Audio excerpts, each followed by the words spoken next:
Good afternoon, everyone.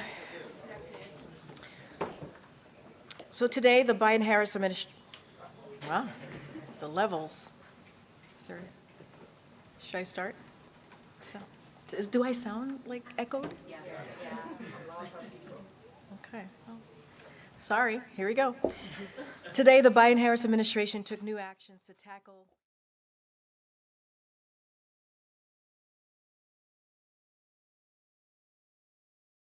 have charged extreme overdraft fees, sometimes $30 or more, that often hit the most vulnerable Americans the hardest. Today's proposal by Consumer Financial Protection Bureau would cut the average overdraft fee by more than half, saving the millions of families that pay these fees an average of $150 a year. That would add up to save Americans $3.5 billion a year. Unfortunately, some Republicans in Congress continue to defend the rights of big banks to exploit their customers. President Biden believes it's wrong that some companies rip off Americans simply because they can, and his administration won't let them. As we work to lower costs and build the economy from the middle out and the bottom up, we got more evidence today that Americans are feeling the strength of the economy. Retail sales beat expectation last month, capping a record. Americans were able to buy gifts for their loved ones that were more affordable and arrived on time. Work to fix and strengthen supply chains. And today, a new poll from Axios showed Americans have a surprising degree of satisfaction with their economic situation.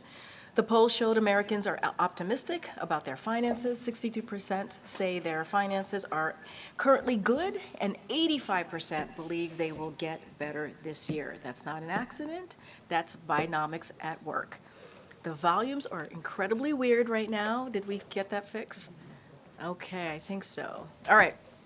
And now, as you all know, today we're joined by my colleague, Admiral John Kirby, who's here to discuss the United States' continued response to the ongoing and escalating attacks by the Houthis in the Red Sea. With that, I think it's all fixed for you now, Admiral. So that was very weird. It was like a gremlin was attacking. Afternoon, everybody. Look, as you all saw, the United States today designated the Houthis as a specially designated global terrorist group. We took this action because of their continued reckless and indiscriminate attacks on ships transiting the Red Sea and the Gulf of Aden. These attacks are a clear example of terrorism, violation of international law, and a major threat to innocent lives and to global commerce. Now, just a couple of points. First, today's designation targets the Houthis, not the Yemeni people. The United States remains the world's leading donor of humanitarian assistance for Yemen. We recognize that more than 15 million people in Yemen are still in desperate need of food, water, medicine. And we are taking a range of steps to ensure that these sanctions preserve the ability of aid organizations to be able to deliver all those much needed supplies. Second, this designation takes effect 30 days from now. And the reason for that is it'll give us time to work closely with those aid organizations to make sure that they understand all the ramifications of this designation, answer all their questions, and be able to provide enough context for them to have a measure of assurance as they continue to provide that humanitarian assistance. Now, look, if the Houthis cease the attacks, we can certainly reconsider this designation. If they don't, as the President said, we will not hesitate to take further actions to protect our people and the free flow of international commerce. Matt? Thanks. John, can you talk a little bit about why the president decided not to redesignate the Houthis as a foreign terrorist organization, which obviously would have restricted some of that aid? Is it purely because of that humanitarian assistance piece? Yeah, you sort of answered the question. This particular designation actually gives us more flexibility, but it also gives aid organizations a higher level of comfort that they'll be able to provide this assistance without running afoul of sanctions. We've already, in designating them, already issued a number of licenses. A license, as you know, is basically like a waiver. It's a carve-out when you have a sanctions regime that that allows for certain goods to continue to flow despite the sanction regime. And so, yes, that's the big reason here. We just quoted that the president could reconsider that designation should the Houthis stop these attacks. Or are you essentially using this as a bargaining chip in negotiations or public negotiations with the Houthis? Yeah, I mean, that would suggest there's negotiations going on, and when there's no negotiations here. It's not a bargaining chip. It's a way of holding the Houthis accountable, additional ways to hold them accountable. I think, if you look at the levers of national power, there's an acronym for it, DIME, right? Diplomacy, information, military, economic. We're using all those levers of national power and, frankly, international power to try to convince the Houthis to stop these attacks. And if they don't, and they clearly haven't, to make sure that we're holding them accountable for that. Just last one, a different topic, the meeting that's going to take place in a few minutes with the congressional leaders. We understand this is going to be focused mostly on the situation in Ukraine. Is there a version you can provide publicly? What are lawmakers going to hear from the national security staff that you have not already telegraphed publicly about what's happening on the ground? Well, again, I don't want to get ahead of the discussion, and I suspect that in that discussion there could be some classified content that they'll discuss. But in the main, this will be an opportunity for the president and for the national security team to make sure that members of Congress fully understand the desperate, urgent need for weapons and capabilities for Ukraine to continue to flow. As you know, the last security assistance package was December 27th. There hasn't been one since. There won't be one unless or until we can get some funding. And it's not as if the war stopped just because our aid stopped. I mean, the Ukrainians continue to get attacked. They're moving into some defensive positions along that line, in the east in particular, and they continue to come under artillery shell, air attacks, ballistic and cruise missile, as well as drone attacks from the Russians. And they are expending what they have. And I won't get into their inventory lists, but there are some weapon systems for which they are in more need than others right now, and they have to expend them given ongoing combat. Thanks. Last week, the president said it was irrelevant whether or not the Houthis were designated as a terrorist organization. Now, 5 days later, this announcement, did he need to be convinced that this was the right step? No. And looking back, was it a mistake to take them off of the terrorist list back in 2021? Just like consideration over these years? No. No, again, the previous designation was FTO, Foreign Terrorist Organization, which doesn't have quite the measure of flexibility in terms of humanitarian assistance. And so a big reason why we delisted them literally on day one was to address a dire humanitarian situation on the ground. And as I said today, it remains dire in many cases. The Houthis are more concerned about getting weapons and capabilities and attacking ships in the Red Sea than they are about helping to look after the Yemeni people. Thank you, Karine. The president said last week that a private message had been delivered to Iran about the Houthi attacks. Could you talk a little bit about that message? No, I cannot. What can you tell us about what was communicated to the Houthis? That's the same question you just asked. I'm not going to get into that. As the president said, there was a private message delivered to Iran, and I need to leave it at that. Has that been effective? I'm just going to leave it right there. A message was delivered, and of course, publicly, we have made clear our concerns about what the Houthis are doing. We've made clear the support that we know they're getting from Iran, and we're going to continue to take actions. I would remind, it doesn't get mentioned a lot in the context of the Red Sea attacks, but this administration alone has issued some 500 sanctions, or 500 entities have been sanctioned under this administration in just the last 3 years. And a quick question on, Iranian entities. and a quick question on Iran's foreign minister, who spoke at Davos earlier today. He said the security of the Red Sea is tied to the developments in Gaza, and everyone will suffer if Israel's crimes in Gaza do not stop. He basically warned that all fronts will remain active until then.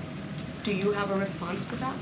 Well, I mean, let's to take it at just in a couple of pieces there. If you look at the 32 some odd attacks that the Houthis have conducted now, for the ones that were targeted at ships that were identifiable, because sometimes they launch a barrage and there's multiple ships and you're not really sure what ship's being targeted. But let's just take a look at the majority of the 32 where you can identify the ship that's being targeted. Not a single one was destined for Israel. They were all destined for other ports with other bits of commerce. So the whole argument that this is about the war in Gaza, I mean, they're just driving a stake through a straw man. There's nothing there. And as for the quote-unquote resistance continuing, I've said it many times, happy to repeat it, we have national security interests in the region, significant interests, and we have moved additional military resources at the president's order into the region to make sure we can protect those interests. And we mean what we say. And if you doubt it, take a look at what happened just a few nights ago. In his statement on the Houthis designation, Jake Sullivan said that there would be an immediate reevaluation of the designation were they to stop the attacks. Can you just help us understand why that reevaluation would happen immediately? You know, would that sort of risk the potential of them starting up the attacks again if that designation were to be taken away pretty quickly? The thing about sanctions designations, that they are a pliable form of economic pressure. You can scale them up, you can scale them down, you can lay them on, you can take them off in a fairly simple way. So Jake's right. As I said in my opening statement, if they choose to stop these attacks, then we certainly have the option at our disposal to remove this designation that we just issued. Thank you so much. I wanted to give you a chance to respond to Speaker Johnson, who said earlier today about the meeting on Ukraine. He said, before we even talk about Ukraine, I'm going to tell the president what I'm telling you, which is border, border, border. Do you think that's a legitimate position to say that even before you can have conversations about Ukraine, you have to settle the situation with the border? Today's meeting is about Ukraine. That's what we're going to focus on in this discussion. And as the speaker knows quite well, we continue to negotiate in good faith in a bipartisan way with the Senate, with Republicans and Democrats up there on Capitol Hill about the national security supplemental and about, which obviously includes money for border security. The speaker also said that he has been asking the administration for more details about the spending, what has already been spent in Ukraine, and also the end game in Ukraine. What kind of message can the president deliver to the speaker? He says he hasn't gotten the answers that he's looking for in terms of how Ukraine should not become another situation like when He'll get an opportunity to ask all those questions today at the meeting, and I'm sure our national security team would be happy to help give him the context he says he's not getting. I would remind that since the beginning of the conflict in Ukraine in February of 22, we have provided multiple classified and unclassified briefings to members of Congress. And this whole idea of a blank check also is not true. Every single aid package that we provided Ukraine, we have done consultations with Congress. So there have been and will continue to be a lot of outreach from the administration with members of Congress about Ukraine. Right now, though, you can't have those consultations because there's no aid going to Ukraine because we don't have the funding. And that's what the meeting about today is really all about, stressing the urgent need for that additional funding. Thanks, Karine. Thank you, Kirby. So with regard to national security and Ukraine, has the threat level changed since the president last spoke from the Oval Office, spoke to congressional leaders about the urgency for this funding? No. I just wonder, Not at all. so what can he say that hasn't already been said to convince them to all get on board and take action? Well, again, without getting ahead of the president and the conversation that he hasn't had yet, one of the reasons our national security advisor, or deputy national security advisor, will be in this meeting is to bring members of Congress up to speed on what we're seeing right now on the battlefield and what the Ukrainian forces are facing now as winter is full upon them and the war hasn't stopped. And aid hasn't continued to flow from the United States. I mean, I think we're in a bit of a different situation now in that regard than we were when the president gave his speech. Not that the national security implications are not still valid. They are just as valid in terms of the threat that Putin poses to the quote-unquote world order and to European stability and security. But the situation now is different in terms of the stoppage now of assistance going to Ukraine. And then on the southern border, could the president use the Insurrection Act to federalize the Texas National Guard? I am not a legal expert on that. I'll have to take that question and get back to you. I know of no, just to make clear, no intention by the president to do that. John, understanding that the last provision of aid to Ukraine was December 27th, right now is Ukraine fighting with 100% of its capabilities? Do they have everything that at this moment they require Without getting into their operational security and letting the Russians know what they have in their inventory, Peter, what I can tell you is that, as I said earlier, there are certain types of munitions, certain types of weapons that they are expending at greater rates than others. So we can't Given communicate that they've run out of given the anything threat. because you don't want to give away any. I'm not going to give away their disadvantage. inventory list, but I'm not going to pull any punches here. They are still going through artillery shells and HIMARS rockets and air defense capabilities at a pretty advanced clip, depending on what they're facing on the battlefield. And so their inventories are running lower without question. Shalonda Young said, in I think it was December 5th in her letter, she said that we are running out of money and out of time. Should this be measured by Americans understanding the urgency as an issue of days, weeks, or months? It would depend really on the kind of system we're talking about, Peter. I mean, there are some munitions that they have ample stores enough to get them into, the next couple, 2-3 months.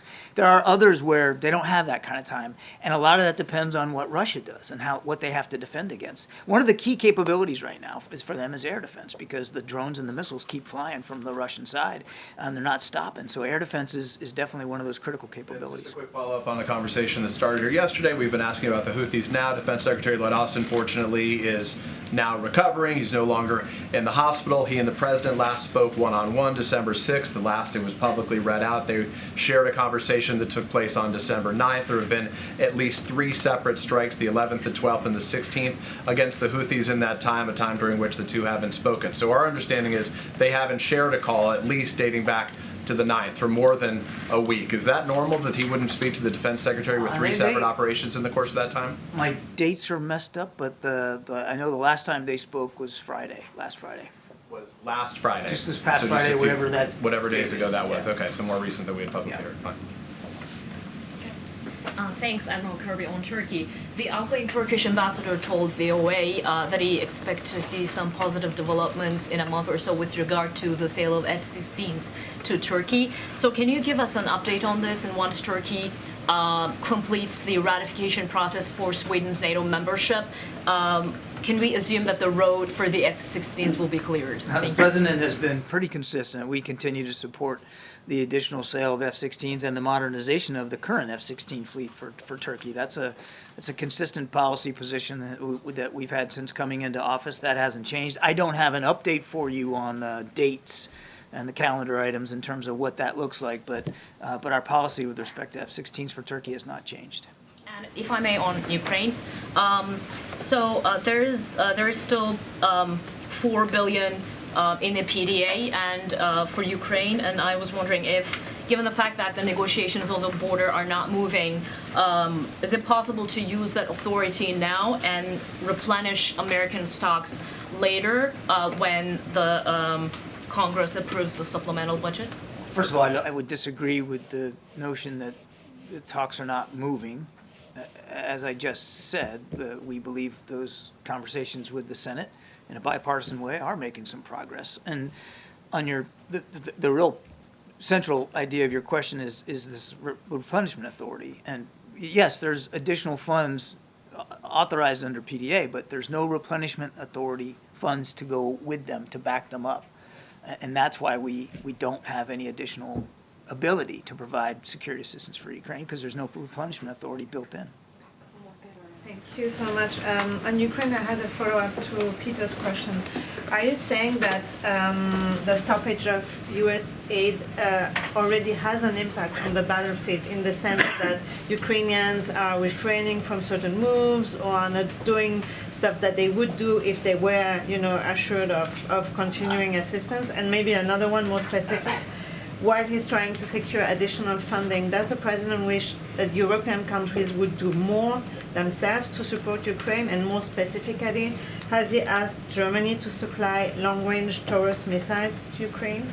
I'll let Germany speak for what they will or won't provide Ukraine. We are grateful for the support that more than 50 nations continue to provide Ukraine. And each nation gets to decide for itself what that looks like as appropriate. I mean, these are sovereign decisions. And there's been tremendous international support for Ukraine. But look, they're going to look at us too.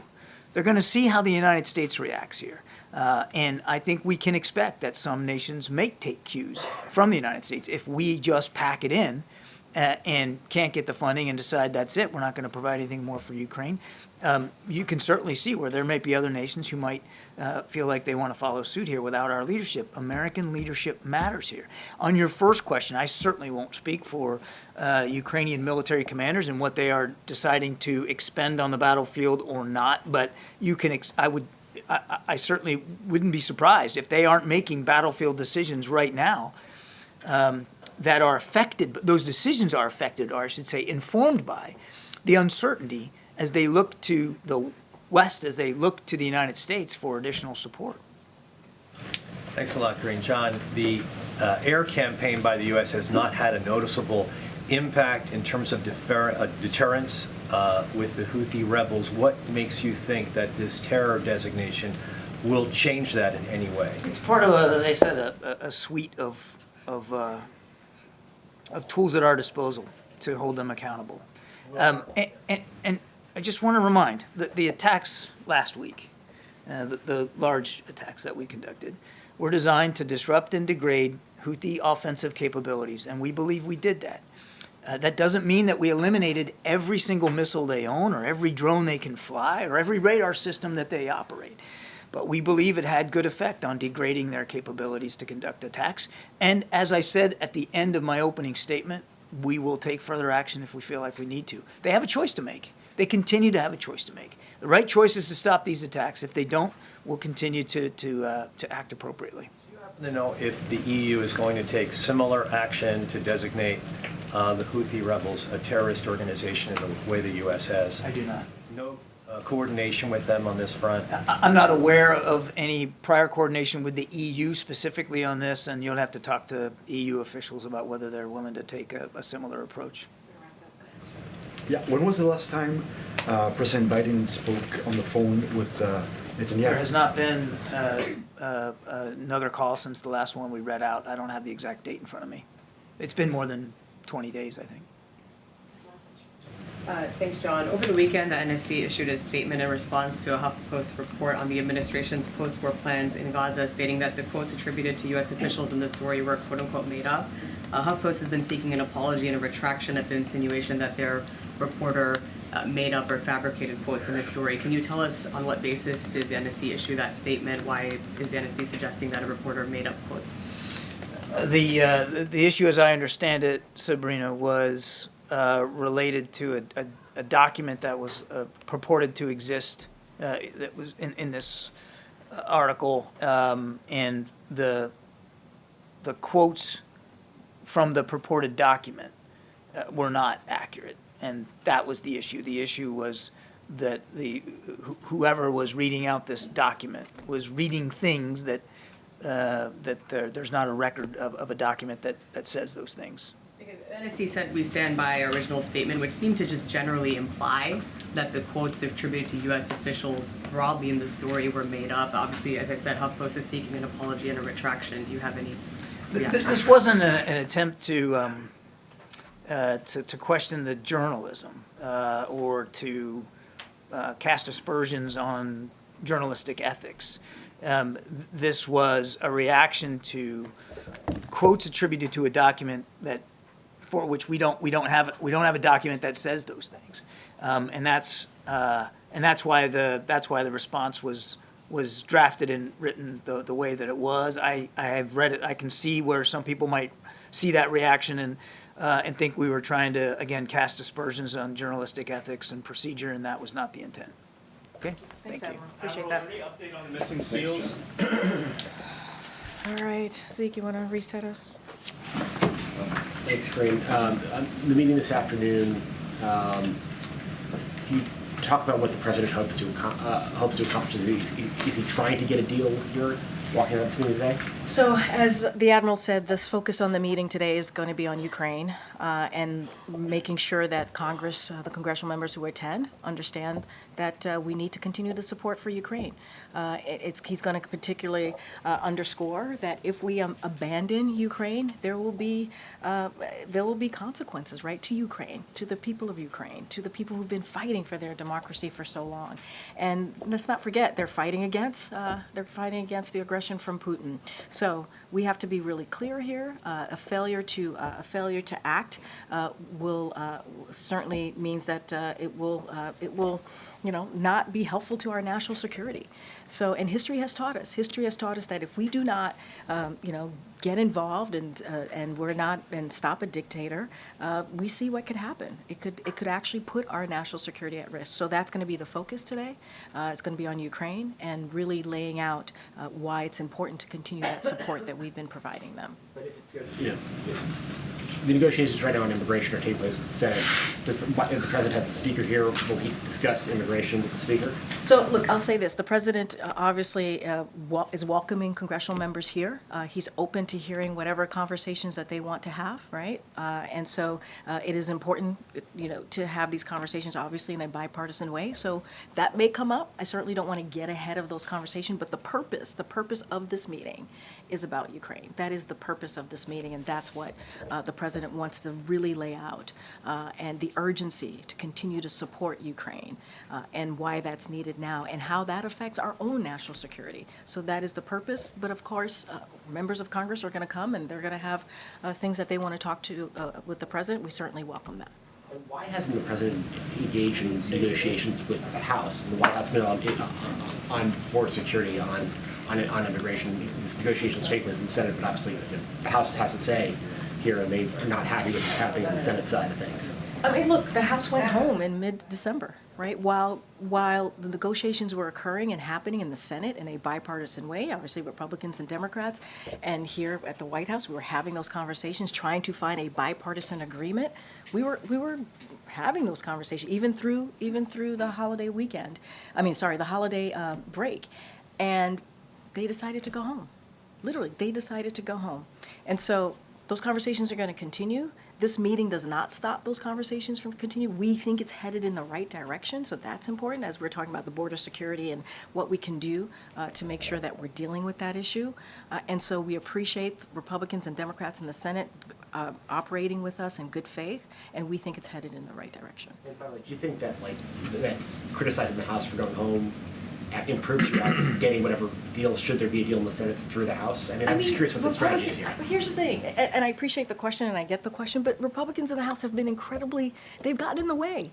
They have gotten in the way when it comes to border security. They have gotten in the way and actually voted on pieces of legislation to take away some of the law enforcement, the CBP, right, at the border. That's what they voted on back in May. So we want to work with them, but they've been very clear where they stand. So, look, the president is looking forward to having a conversation with members of Congress, obviously, here with his own national security team, with other members of his team here. They're going to talk at 3:15, and he wants to really lay out the importance of Ukraine. He's always willing to hear out members of Congress on what they want to discuss. But we've been very clear. The Republicans in the Senate have wanted to work with us. They're talking through us, negotiating, trying to find a bipartisan agreement. And that's the way to move forward. Karuisha. Thank you, Karine. To follow up on Tulu's question, Kirby, Speaker Johnson has made clear that they're not even going to talk about Ukraine until the border is addressed. And he's made clear that it's HR 2 or bust. So how's the president going to navigate that in today's meeting? He's not the only congressperson in the room today. He's not. He's not the only person that's going to be in the room. There'll be other congressional members. The president has been really clear. He wants to talk about Ukraine, the urgency of making sure we continue that assistance to Ukraine, what that means, not just for the broader world national security, but also for us. And so Speaker Johnson is not going to be the only person in the room. And so, look, but obviously, the president's going to bring people together. He wants to hear from folks, and so he's willing to hear what these congressional members want to talk about. But the purpose of this meeting is to talk about Ukraine. What can you get done without Speaker Johnson I'm not saying we Republican can't, support. I'm not saying that, I'm saying he's not, you're saying if he wants to talk about something else, like border security, how can the president manage the conversation? There will be other people in the room, and I think folks understand that there is a national security importance of having this meeting. That's why the president is bringing folks together, and not only that, let's not forget, they're gonna hear also from the his national security team as well. Some people who won't be in the room are members of the press, and in the past, meetings with congressional leaders have been open. Is there a reason why today's is closed? So look, we'd had a similar meeting back in October, as you know, and so that was an important meeting about national security, the supplemental as well, and so that occurred. Look, not all meetings are public or have a press component. The president, as you know, has a long track record in Washington D.C. of bringing folks together, getting a bipartisan deal, and so he wants to make sure we get straight to work. He wants to make sure that we have this really important conversation. He wants to get straight to it. We expect some members of the Congress to go to the sticks after their meeting, so you certainly will hear directly from them, and we will have a readout as well of the meeting. So there'll be an opportunity to ask questions of the members. They'll be at the stick, and then you'll hear directly from us as well. Thank you. To follow up somewhat on Ouija, also House Speaker Johnson said today, I mean, he seemed to throw cold water on the Senate border negotiations when he said, I don't think now is the time for comprehensive immigration reform because we know how complicated that is. You can't do that quickly. How will the president receive that message today if Johnson says this is too complicated to do right now? Making sure that we take care of our border is not too complicated. It's not. It's not. If people come together in good faith, as they've been doing in the Senate, we can get this done. We can get this done. And let's not forget, the president actually put forth a comprehensive immigration proposal almost 3 years ago. Almost 3 years ago. We had 3 years to work on something. If that was what the Speaker Johnson is concerned about, we had 3 years to work on it. And so, look, and if he was really concerned about it, then when these negotiations started before the holiday break, they would have stayed. They would have stayed and actually, tried to be part of the solution. Look, we want to have a bipartisan agreement. That's what we want. We want a bipartisan agreement because the president understands that's how we're going to fix the problem. That is it. And so, look, it's continuing. We're going to see what happens with the Senate negotiations. We're going to see where they land. Certainly not going to get ahead of that from here. But it is important. It is important to get this done. And the president's not going to stop from negotiating with the senators. Just a quick one.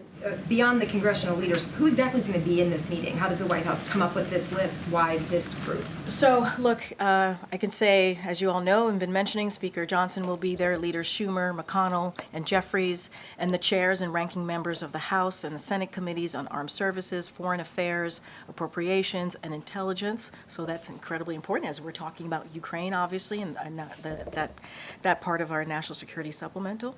And also from the White House, so you all know, the Chief of Staff, Jeff Zients, will be there, National Security Advisor Jake Sullivan, Counselor Steve Ricchetti, Legislative Affairs Director Shawanta Goff, Director of National Intelligence Avril Haines, OMB Director Shalonda Young, and Principal Deputy National Security Advisor John Feiner. Again, this is going to be about Ukraine.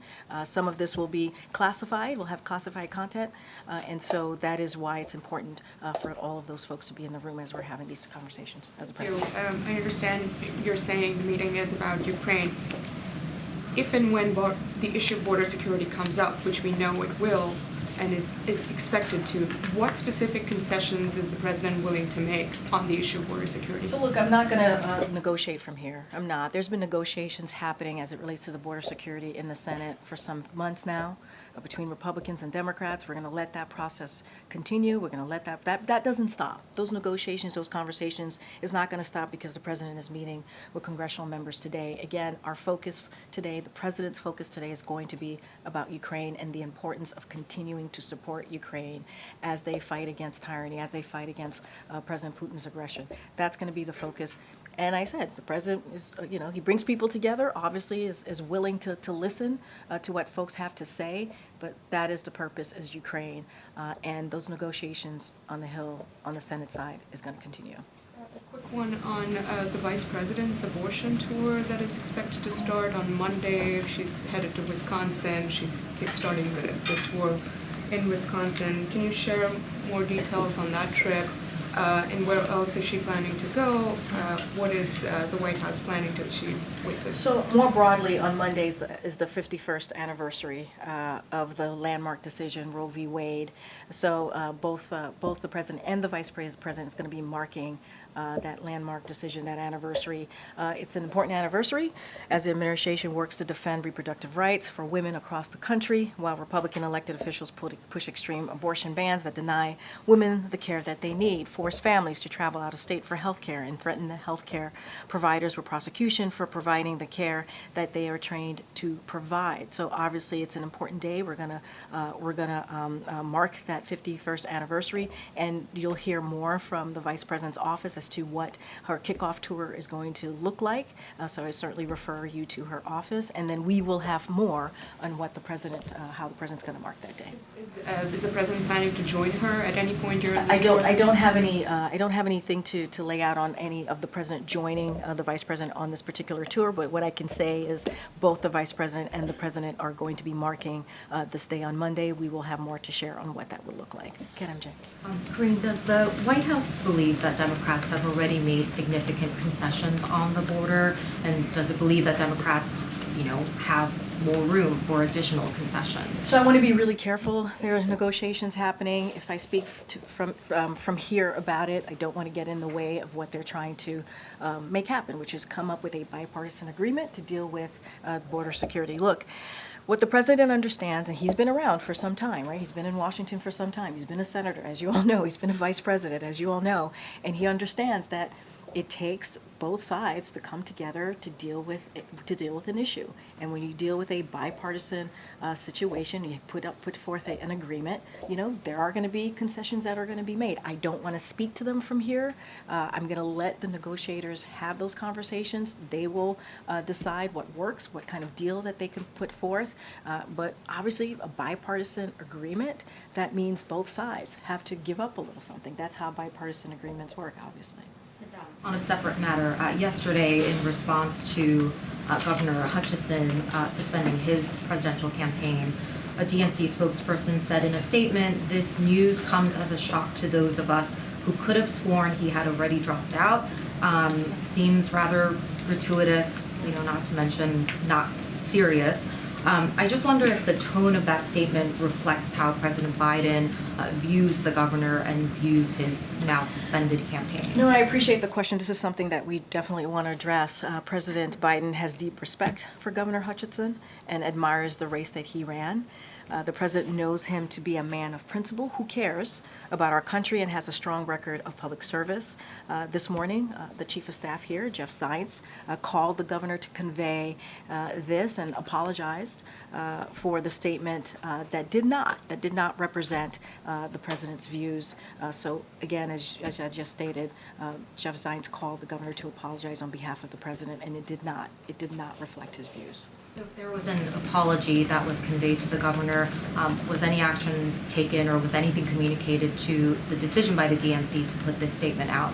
So look, I can't speak to how the communication with the DNC. Obviously, it is the Democratic political arm. So I don't want to speak to that. You would have to reach out to the DNC directly. But what I can say is how the president felt.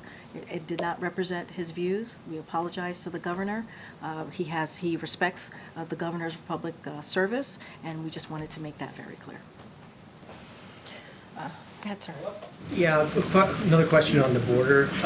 Why hasn't the vice president's root causes strategy made a bigger difference in lowering the number of people who've been apprehended at the border? Well, look, the vice president's, what she's been able to do is meet with leaders in the region and talk about how do we, to your point, the root causes, how do we deal with what's happening in those said countries, and offer up any support that we could offer up. But look, it's not just the vice president here or this president or this administration. When it comes to immigration, it has been a problem that has existed for decades. For decades, this system has been broken way before this administration stepped in. So the president took this very seriously. the first day of his administration, he put forth policy ideas, legislation, in a comprehensive way to deal with this issue. And so now, I think what's really important, and we can't miss this, right? Now there is an actual conversation, negotiations happening in the Senate, in Congress, in a bipartisan way to figure out how to deal with border security. And I think that is the most important thing here. And we feel like it's going in the right direction. Did that particular strategy, though, was it too narrow? Did it fail to anticipate What strategy? The root causes strategy? No, not at all. Not at all. Three countries No, when we but- know no, now wait, that the wait, migration's hold on. coming. There's root causes. There's dealing with a broken system, which is why we put forth a immigration proposal that deals with policy and funding. And so now we're having those conversations in Congress, and I think that's really important, and that's what we're hoping. We're hoping that we can get to a place where we come into a bipartisan agreement, and that's going to be the focus. Another question on the border. Can you sort of talk about how the president views humanitarian parole for asylum seekers?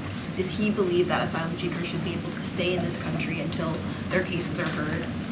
Look, I want to be, and I get the question, I just want to be super careful here because I don't want to get into what's being discussed in Congress. So I'm going to, not say anything beyond what I have said. It's like there's negotiations happening. There's going to be different policy components that are going to come up, obviously. They're going to come up with an agreement here that both Republicans and Democrats agree on the Senate side, and then we hope that we can really deal with this issue. I just want to be super, super mindful and not get into specifics and policies. The basic principle of someone seeking asylum, does the president believe they should be able to if they have legitimate concerns? Obviously, we've been very clear about that, but I just want to be super careful. I don't want to go into a rabbit hole about each policy and what the president supports or believes in, because there are negotiations happening. And my last question, just Speaker Johnson says that he wants the border to be completed as one of his stipulations in this deal, or the border wall to be completed as one of his stipulations. What's the White House's response to that? We're having a bipartisan conversation in the Senate about how we deal with border security. Going to leave it there and let the Republicans and Democrats who are actually coming to the table in good faith and have been doing that for months, which we appreciate, and we think it's headed in the right direction, we're going to let them have that conversation. Thank you, Karine. Why are you repeating this false claim that Republicans voted to reduce the number of Border Patrol agents, even though the Washington Post gave the administration 3 Pinocchios for that? So we don't believe it's a false claim. Our statements were very direct here. Last year, House GOP voted, and not only did they vote for it, but they touted their Limit, Save, Grow Act. That's the act. Well, limit, and they vowed that it would never affect Border Patrol. They voted for and touted it, right? This is an act. And this would have forced the elimination of 2,000 Border Patrol agents. That's what this act that they touted, that they voted for in the House. So that was their proposal.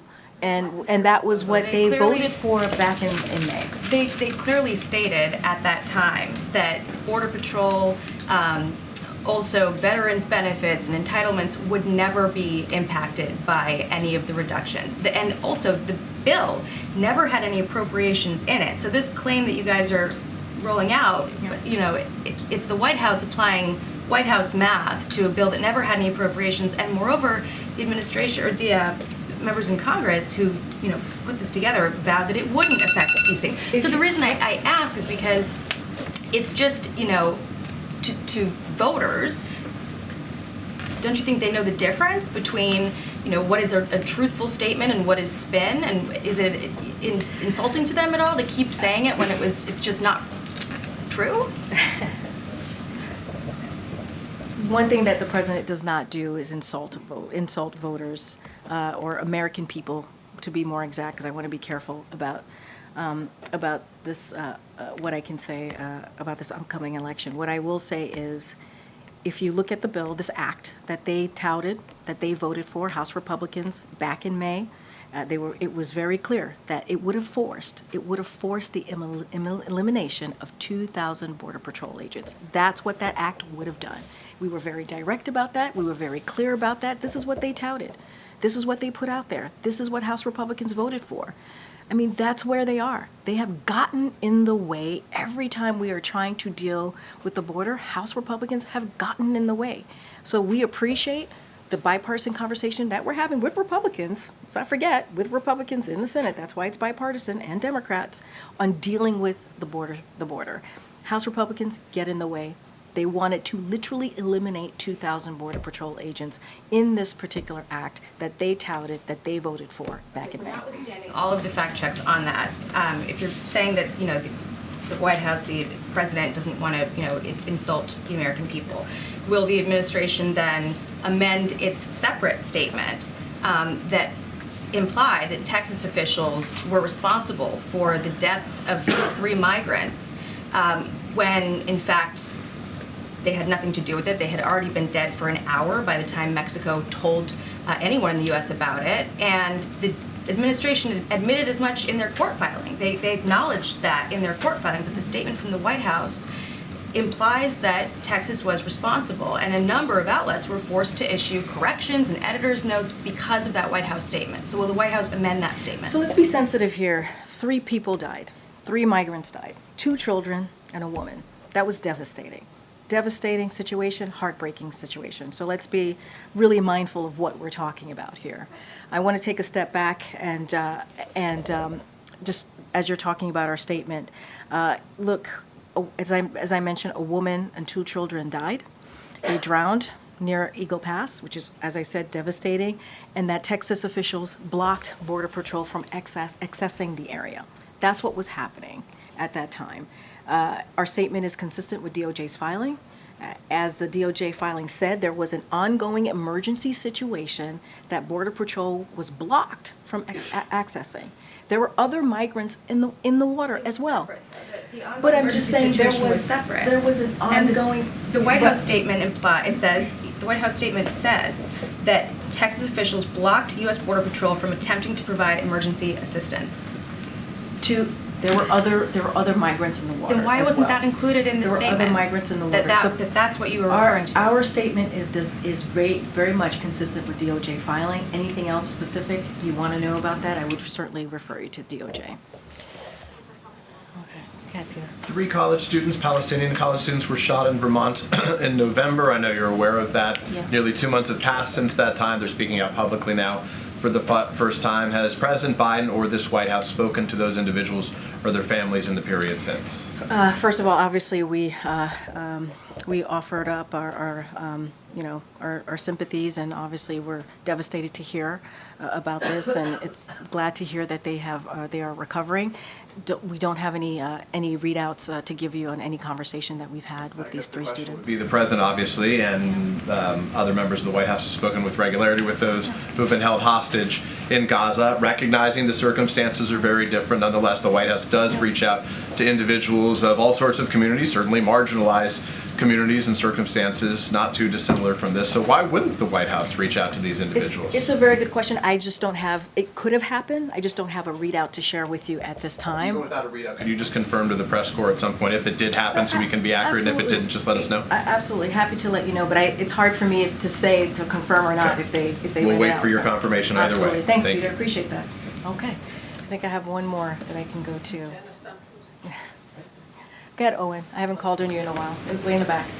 Karine, good afternoon. Good afternoon. Is by any chance, is the White House following the trial in Hong Kong of pro-democracy advocate Jimmy Lai? So the U.S. strongly condemns the prosecution of pro-democracy advocate and media owner Jimmy Lai in Hong Kong under the PRC-imposed national security law. The U.S. renews our call for the immediate and unconditional release of Jimmy Lai, who has been in prison under Hong Kong's national security law. The United States will continue to closely monitor developments with this and other prosecutions under the national security law. Convicted, and many call this a sham trial, and that his conviction is virtually guaranteed from the outset, and he's still got weeks to go this trial. But if he's convicted, I know you don't have a crystal ball, but what will the president do in that likelihood? I don't want to get into hypotheticals from here. I just very forcefully, strongly condemned the prosecution of Jimmy Lau, and so we're going to continue to do that. And obviously, we're going to monitor the situation closely. I just don't want to get it ahead in getting into hypotheticals or how this is going to turn out. But obviously, we strongly condemn. Thanks. I want to ask you about ships being redirected around the Red Sea. Freightos tracked shipping costs and found that the ships going to Europe, the weekly cost for containers going to Europe are up 386% from last October. Costs going to North America are up 99%. So when does the White House feel like this could start putting pressure on prices and pass it on to the consumer? So look, obviously, our national security team here and our economic teams are closely monitoring the evolving situation in the Red Sea. It's something that we're keeping close eye on.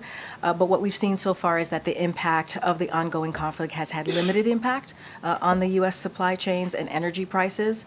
Diversions of vessels from the Suez Canal and to the Cape of Good Hope has not had major impact on availability of products in the U.S. or capacity at the West Coast ports. Again, our teams are going to closely monitor this. This is our national security team and also economic team. We're going to monitor this, but we haven't seen an impact at this time. And one last Friday, the president was at a coffee shop in Pennsylvania, and he seemed to be surprised that the smoothie was $6 and how expensive it was.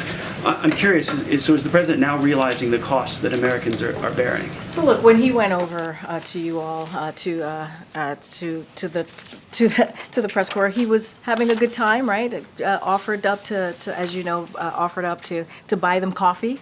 There was a big group there, and he made sure everyone got coffee and pastries. So I just want to make that really clear. His comment was $6, and I'll do it anyway. I hear you, and that let's not forget what the trip was about. The trip was about small businesses, right? There have been 16 million small businesses that have started, that have filled out for applications. That's a big deal. That is really important. What that means is that they have the confidence, small businesses, folks who are starting them, have the confidence in the economy to start a business.